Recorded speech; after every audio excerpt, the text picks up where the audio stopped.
Thanks, Gregor. Kevin, what do you see as the top priority for yourself and the organization going into the off season?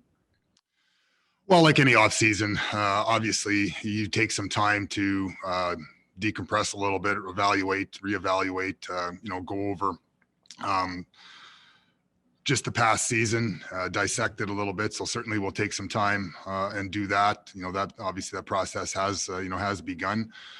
Then, as a manager, there's certain, summer functions that do come into play here. We're getting ready for the draft. We're getting ready for the expansion draft, and then obviously getting ready for, free agency. So there's lots of work behind the scenes in those regards. But, obviously it's evaluating, where things are at and what you have in your, stable of players moving forward, and what directions that and actions that you need to take for the future. Go back to Ken Weed for a follow-up. Go ahead, Weaver. Kevin, what role, if any, did the potential for the entry-level slide play in the number of games that Ville Heinola played for the Jets this year? Sorry, Ken, anyone ask that again? I needed the volume turned up here a little. Sorry. No problem. Just when it comes to Ville Heinola, what role did the Ville Heinola entry-level slide, if any, play in the number of games he played for the Jets this year? Yeah, none. We really didn't even focus on that at all. It was something that, again, I told everyone in the organization that was not a factor in any decision-making process. That being said, Ville played 50 games this year. Over the course of his development, he was fortunate to start his season in Liga, and then come over, play in the World Juniors. Got caught up a little bit on the quarantine side of things, coming from World Juniors to the Jets.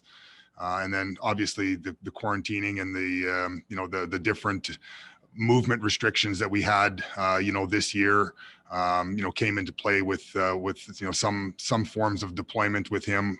At times we felt it was important that he was with the Jets and that next option to go in, because putting him on a private jet and chartering him in from different places wasn't going to be an option to keep him with the Moose. We had a real challenge this year, much different than a lot of other teams. We had obviously the Moose playing here in Winnipeg, which was very, very good. But generally speaking, the ability to move players back and forth only existed when we were in the same city. So when we were at home and they were on the road, moving players back and forth was very difficult. And it unfortunately led to some players maybe sitting out games at different points in times, and that's what I was alluding to at the at the trade deadline, was that it's important to try to get players playing whatever level that they're at, whether it was Ville or Vess or Toninato or Noje. It was a tough year for those players, that we were mandated to have a taxi squad. And at several times when you fall below the number, the league would call you and say, hey, you've got to call up another player. And unfortunately that meant call up another player to sit on the sidelines. We'll go next to Murat Atesh from The Athletic. Go ahead, Murat. Thanks, Gregor. Hi, Kevin. I wanted to follow up on that notion of the taxi squad and Ville Heinola. As specifically a guy who I remember at the trade deadline, you suggested, well, that was an example of a guy from within who might be able to help down the stretch. And I know that you've just listed some of the challenges, but how do you feel? Will you look back on the usage of the taxi squad and his low games played as one example with any sense of, regret going forward? Well, I think that, again, I think he played 50 games. That's probably the most games that he's actually played in his career. I think the year before in league, I think he played, roughly 30 games. So he did have a really good opportunity this year, I think, to develop much more than actually most players. Players playing in the American League this year had 32 games. He managed to get roughly half of that. In the American League, he got some NHL games. This was a challenging year, not just for Ville Heinola, but for everybody from a development standpoint. You look at the OHL this year, and all those players never got a chance to play. So I think again, you do what you can. We put everyone in the best opportunity to have an opportunity to play for the Jets if that was going to be what was in the cards for them. And at different points in time, like until the end of the year, we were extremely healthy, which shouldn't be apologetic for, which is great, and I think one of the challenges going into this season, and when you looked at the schedule and you looked at the unprecedented road schedule that that we had in front of us, where I think it was the hardest road stretch I think in 40 years, or someone was telling me that that we were faced with. Management of players' bodies and injuries and stuff like that, I think was paramount. So I think that a real credit and a real the players took care of themselves. They found a way to stay healthy. I think our training staff, did a really good job of making sure players stayed healthy, which, sometimes when a player gets hurt, that's an opportunity for someone else to come in. So you can't script those kind of things. But, again, in going back to your original question of Villy, I do think that, he really developed in a lot of different ways, because he went back 2 years ago, or 2 years ago, to play in Liga, and so he didn't really get a chance to play the North American game and come over here and establish himself in North America. And this year, was his first opportunity to come over here and play that North American style of game. I'll go back to Murat for a follow-up. Go ahead, Murat. Thanks, Gregor. Just following up on the notion of health. I mean, some of your really heart and soul guys played through an awful lot of things this year. There was a reference to Blake Wheeler playing for some time with cracked ribs on the top line. I think Nathan Beaulieu played top pairing minutes with a torn labrum in his shoulder. And I mean, those are things that I can't even begin to imagine what that feels like. And that's their personal decision and all of those sorts of things. But I guess my question is, how does that reconcile with the idea that your team stayed so healthy that it kept some of the young guys out? Well, again, players in hockey in general are notorious for playing through lots of things. We were very, very fortunate this year to have, players that, found a way to, to compete and help us try and win. Like we went through a very long period of time this year where we didn't lose back-to-back games. And it was because, these players, put it out there. They really, sacrificed all those kind of things, because in a shortened season, I think when we first sat down at the beginning of the year, we talked about, you better get out and sprint. Like, this is not going to be a marathon. You have to sprint right from the beginning. And in order to make the playoffs in a shortened season like this, you couldn't afford to have too many bad stretches. Now, if you look back at all the different teams, certainly I guess we tended to really just focus on our division, because that's the only teams that you played on. So I guess I can't really comment on what a lot of the other teams in the other divisions went through. But if you look at our division, every team went through a little bit of a stretch of a downturn. We lost, we went on our losing streak there at the end of the year. Other teams, went on different losing streaks, at different points in time. And that kind of, leveled a lot of the different things out. But if you don't get out of the gates and you don't sprint and you don't, have that streak of not losing back-to-back games, you have players that, maybe can't go because of a this or a that, and it sends you in the wrong direction. You don't make the playoffs. And so again, we were very, very thankful that of how these guys competed and put the team ahead of themselves on many different occasions. We'll go next to Ted Wyman from the Winnipeg Sun. Go ahead, Ted. Afternoon, Kevin. How would you assess the job performance of Paul Maurice and the coaching staff this year? Well, I think that, again, it's first and foremost, you have to look at, I guess, how prepared we were coming into the season. I think you'd have to look back and see, what the coaching staff did to, get a game plan to approach this unprecedented time. We obviously are in the world of COVID. I think that, as a team, we had, I think it was 160 some straight days where, we had a swab, shoved up our nose to, make sure that we were COVID, tested and COVID, COVID free. Those are the psychological things that the coaches, I think, have to have a game plan for. And for that, I think they were exemplary, and I think they were outstanding. So then you look at the body of work. I think that the year itself, the games. I think I touched on it a little bit. Finding a way to not go back-to-back losses for such a long period of time. I think that really gave us a real chance to stay in that fight and end up being that team that could have finished anywhere from second to fourth. We touched on first for a little while there, but again, realistically, it could have finished anywhere in that regard.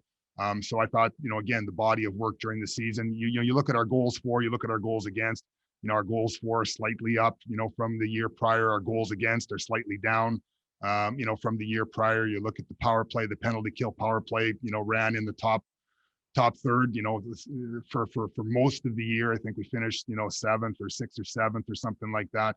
You look at the penalty kill, which I think was a point that we talked about last year, in this year end kind of conference, video conference or whatever it was. Our penalty kill improved, year over year. So, when you start to dissect all those things, then, there's certainly areas that we did improve. Obviously, the game plan that went into, to beating Edmonton was something that, again, players definitely need to take credit in buying into how they played, and coaches, have a great opportunity to take credit for, devising a plan that everyone bought into. Now, when you're not sitting here with the silver trophy beside you, everyone is certainly critical in the end, and probably no people more critical than the coaches themselves. And I know that they're going to soul search to see how they're going to continue to get better as a group.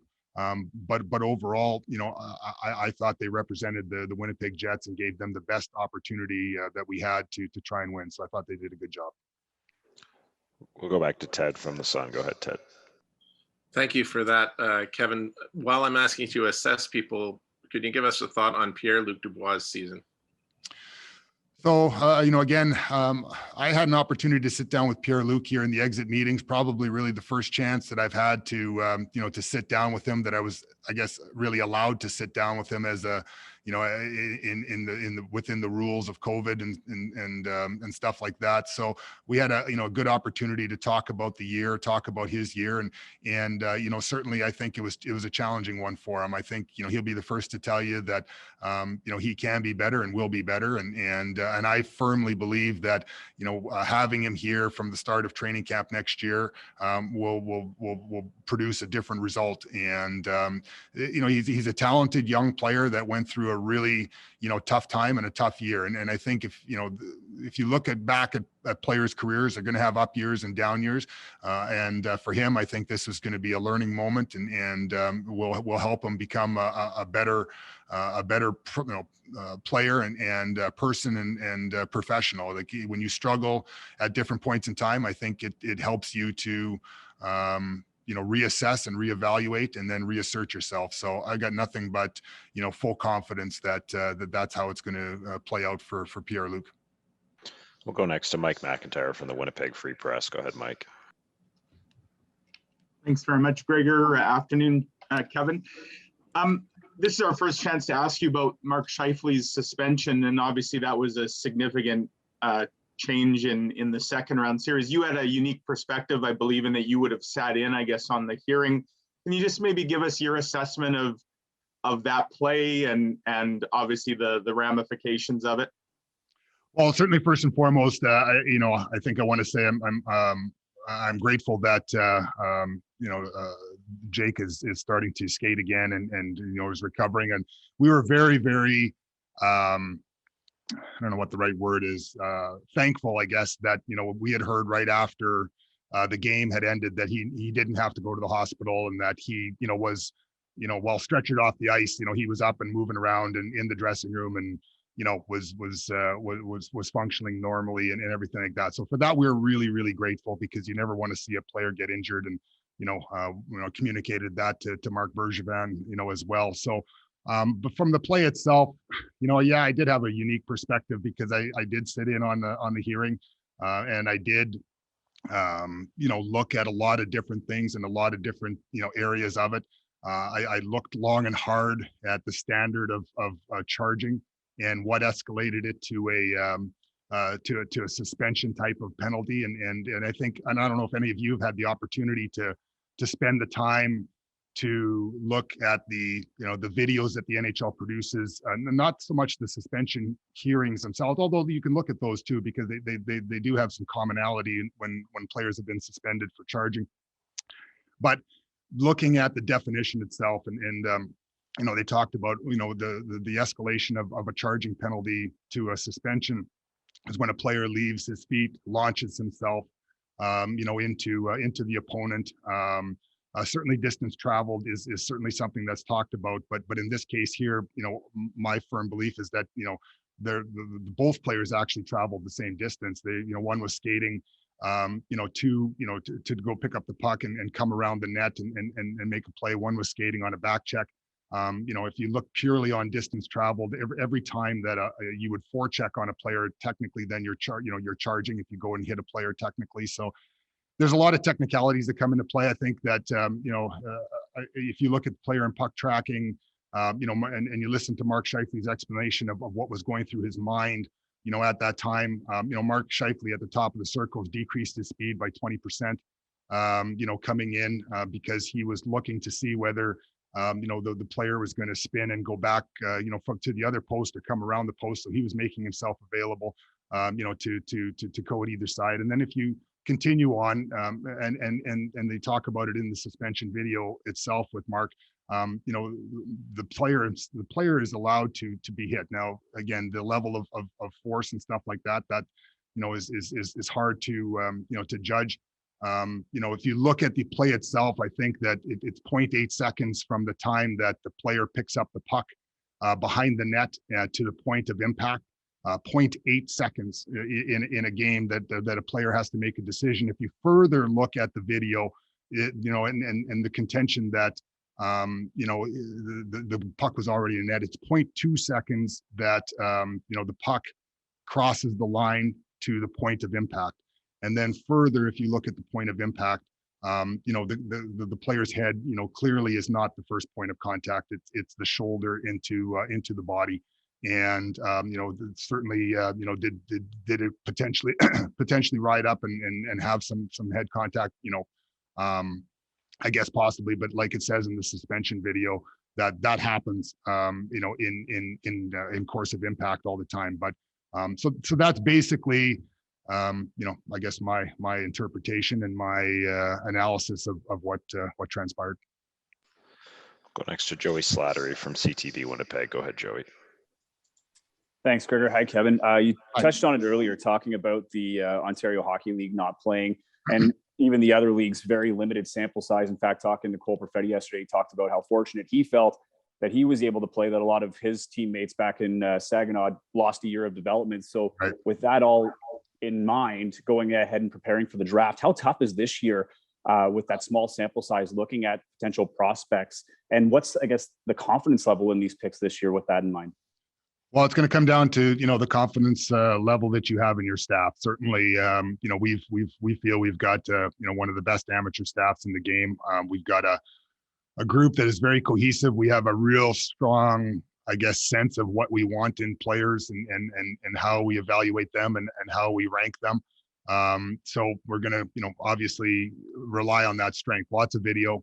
You're gonna go back over video from years past, and in some cases there obviously with some of the OHL players, but it's going to be a challenge. There's no question. But I guess it's an equal challenge for all the teams, and we'll spend a lot of time in the coming month here getting ready for that, and we'll have lots of conversations on trying to make that list, but there's no question we're all going to look back at this draft several years from now and really wonder or not wonder, see how it all plays out, because there could be some wild cards, and there could be some wild misses too. We'll go back to Joey Slattery. Go ahead, Joey. And just to follow up, I mean, internally with your team this year, you mentioned, you had a chance to talk to PierreLuc Dubois for really the first time since he was traded. Your role this year, what were the challenges, above and beyond your typical year? when it came to dealing with players in terms of maybe even being further away than normal? How difficult was this year for you to maneuver, especially when you look at the other duties as assigned, if you will? Yeah, it was very unique, and you tried to be respectful because obviously you always, one of the weird things of how this year played out and I was talking to a couple of staff members here today, is you were always worried about being that person that took your team down. Like you're always worried about, if you caught, COVID and it spread to your team, what would that do? So you were always very, very mindful of that, and it was because how hard these players, trained and what they went through and what they had to go through on a daily basis, in order to, play the game. So when, what you didn't want as the managers to be, that guy that took everybody down. So you were respectful of that. You stayed, a little, 9 feet away instead of 6 feet away type thing, and exaggerated that a little bit. But so that's where, again, you relied on the coaches, you relied on the leadership of the team, the players themselves. And that's, generally though, how you have to manage, because once they're in that room, that's their room, that's their sanctity. And again, I thought our group, handled all those things, including the adversity of having a losing streak like we did, and then coming out on the other side and really focusing in on what it, took to beat Edmonton. And even in the end, it's tough. It's a tough pill to swallow, but again, the Montreal Canadiens deserve, full credit for what they did, in their series as well.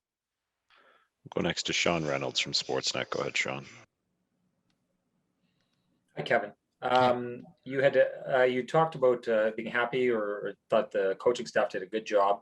I'm wondering, I know no one's ever happy, fully happy until you're hoisting the Stanley Cup, but do you view this season as a success, or how would you classify it?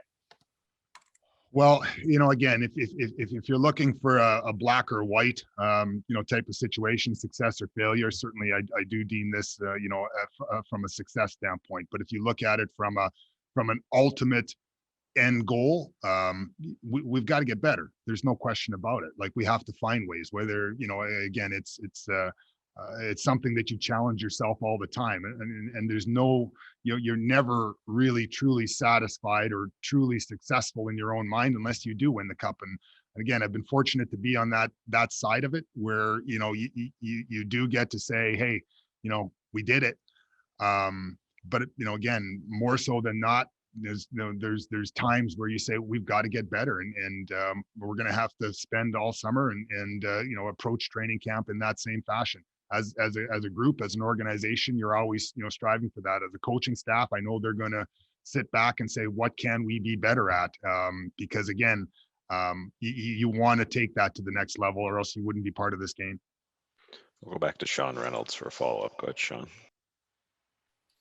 So Kevin, coaching staff looks at the things that they can do to be better. Your player personnel, and I don't want you to give me your whole blueprint, but I don't want to put words in Paul's mouth, but he'd said something about being thin on defense the last 2 years. Is that something that has to be addressed this summer to get to what you're talking about, improving and getting to that ultimate goal?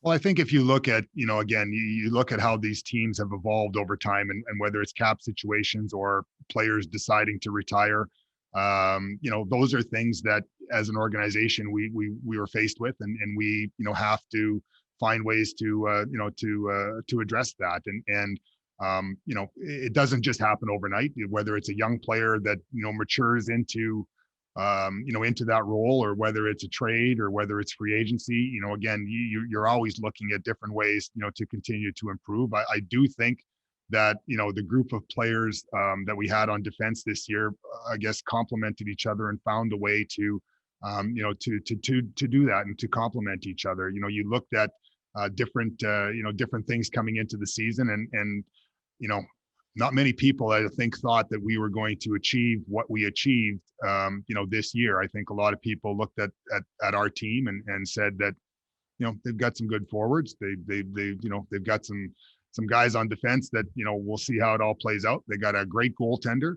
But you know what? I'm not sure that they're going to make the playoffs. And I think that was pretty much the general consensus of this group going in. Fortunately, the group of 20 to 25 players and 6 or 7 coaches in that room didn't listen to that and went out, made the playoffs, had an exceptional first round, and we'll have to find a way to make sure we can grow from there. We'll go next to Kelly Moore from 680 CJOB. Go ahead, Kelly. Thank you, Gregor. Good afternoon, Kevin. You mentioned that you saw this season as a success, but even if it had been regress, how careful do you have to be as management when you've gone, starting with the bubble into the present, when you review everything that's gone on because of the abnormalcy? Do you tend to view things a little differently than you would had it been normal? Well, I think you can look at that 2 ways. I don't think you want to underestimate, the different things that might have occurred because of COVID, but I don't think you want to totally gloss over the fact that, again, you have to look critically at a lot of different things. There's going to be changes on this team. There are some young guys that are, potentially knocking on the door. There's some veteran players that, may or may not be back. There's different opportunities. There's obviously the expansion draft that, we have to be mindful of that, we're probably going to lose a good player. And that's just a matter of fact. So, there's lots of different areas that I think you're going to spend time evaluating on and give certain weight to the, unusual circumstances that we're under. But I do think that, you can't just gloss over things because of that. We'll go next to Sarah Oleski from TSN. Go ahead, Sarah. Kevin, just wondering if you could give us an update on Brian Little's status right now. So Brian obviously, has gone through a lot of, different, medical procedures, and until the doctors or Brian, ever really feel comfortable, with updating or upgrading his status, he basically remains a player that is not available to us. So he's, I'm not, certain that, you would use the words, retirement, but in the same token, there's really a medical, there's no medical opinions. Basically, they're saying that he should play. We'll go back to Sarah Oleski. Go ahead, Sarah. Just with respect to augmenting your roster for this upcoming season, do you anticipate being aggressive, whether it be through free agency or trying through trades? Certainly we're going to look at it. I think the biggest thing, that it's going to come in stages this year, because I think if you look at, if history dictates anything, that, when you're leading up to the expansion draft, there's lots of protection rules. There's lots of things that, you have to satisfy, and you can only protect so many. So trading for someone that would put you in a protection issue, comes at a double cost. Obviously the cost of acquisition of the player, but then the cost that might, expose a player that you might lose. So I do think that there's going to be different stages of the summer, and different, different things in that regard moving forward. The flat cap for this coming year and potentially for a little while yet, I think that's going to have an impact again on the free agency side of things. Because again, we've got some contracts that we do need to take care of ourselves, obviously on the RFA side. So there's lots of work in that regard that'll dictate what we have available to be, aggressive or not, if there's players that fit that mold. So it's not much different than any other summer, I think, in those regards. You've got your internal business to take care of. You've got this, obviously the difference is the expansion draft. Will you have to replace a hole that's created because of the player that you lose? That remains to be seen. But you'll look at all the different options available to you to try and move that forward, including internally with young player development. We'll go back to Ken Weeb from Sportsnet. Go ahead, Weber. Just on that expansion theme, Kevin, because of the experience you had in the time in between, will you approach it any differently, or are the volume of calls up, or what can you tell us about how the process maybe is similar or different to when Vegas entered the league? Well, I think in general, as managements, it doesn't come as a surprise now. The rules are, the same as they were. for Vegas coming in. I think that you've known that for a while now. I think managers have probably spent time constructing their rosters and handing out no trade or no move clauses to to players much more judiciously than maybe they did in the past, which I think caused a lot of teams issues. I think there's probably a greater acceptance by managers to know that you are going to lose a good player. It is what it is, so will there'll be the volume of side deals and trades and non-trades that happened in past. I guess it remains to be seen, but every situation is going to be different. Every organization is going to approach things differently depending on, I guess, their cycle and maybe what they have coming within their system to augment or develop a player to fill that hole. So it'll be an interesting time. It's an important piece, and we'll spend a lot of time looking at our situation and as well as others, and see if what may or may not transpire there. We'll go next to Jason Bell from the Free Press. Go ahead, Jason. Thanks, Gregor. Thanks, Kevin. I think some of us were a little surprised the other day at the exit interviews with the media that a veteran like Matthew Proehl wasn't available, and it could have been nothing other than maybe just time constraints. Or I'm just wondering, is that any kind of a hint that possibly he is not going to be pursued to return? And would you also talk to other camps already about guys that you're not pursuing? So again, as far as who we're going to pursue and not pursue, obviously we'll keep that internally, and we'll see how things progress. Obviously Matthew's had 7 good years here, and he gave all he had in within that. As far as his media availability, I don't know. I think there was 16 guys available or 17 guys available. So it becomes probably a function of how long you can keep a guy in the room on exit day, really, who's around and who's not around. So I wouldn't read anything into it one way or another. Okay, thanks. Final question to Murat Atesh from The Athletic. Go ahead, Murat. Thanks, Gregor. Hello again, Kevin. Yeah. I was looking at some of the biggest successes that you guys have included a lot of really, really good players on ELCs. And you've been such a good draft and development organization for a long time. You're looking at, I think, 4 draft picks in this summer's draft, and haven't had a lot of them recently.